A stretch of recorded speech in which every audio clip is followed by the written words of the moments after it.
Plus de 47 000 nouveaux cas de Covid ces dernières 24 heures en France, du jamais vu depuis le 8 avril dernier. La situation est en train de s'aggraver sur le front de l'épidémie, alerte le ministre de la Santé, Olivier Véran. Alfred Orange. Pour la première fois depuis le printemps dernier, le taux d'incidence nationale dépasse les 300 cas pour 100 000 habitants. Et c'est chez les enfants, les 6-10 ans, que le virus circule le plus. 763 cas pour 100 000 habitants dans cette tranche d'âge. Plus largement, ces cas de contamination augmentent dans tous les départements, exception faite du Loir-et-Cher. Le quart sud-est du pays concentre les plus fortes incidences. Ardèche en tête. Le département frôle désormais les 600 cas pour 100 000 habitants.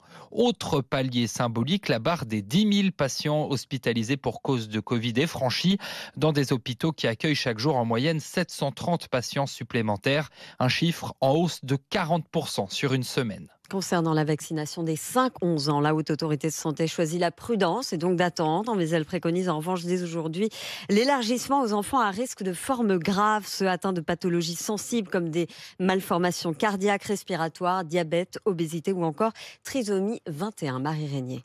Rémi Bellet est le papa de Louise, 6 ans et demi, porteuse de trisomie 21.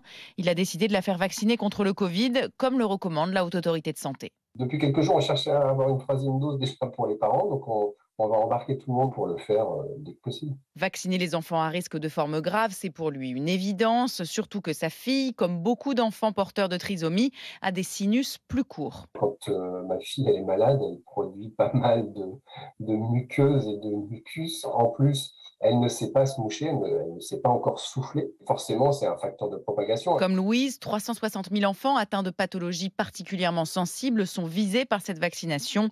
Marc Valdiguier est pédiatre à Toulouse. On a peur que les enfants qui ont une comorbidité, c'est-à-dire qui ont des facteurs de risque comme de l'asthme grave ou d'autres pathologies, fassent une forme de Covid grave qui les amène à l'hôpital. Ces enfants recevront un vaccin plus léger, équivalent à un tiers de la dose adulte.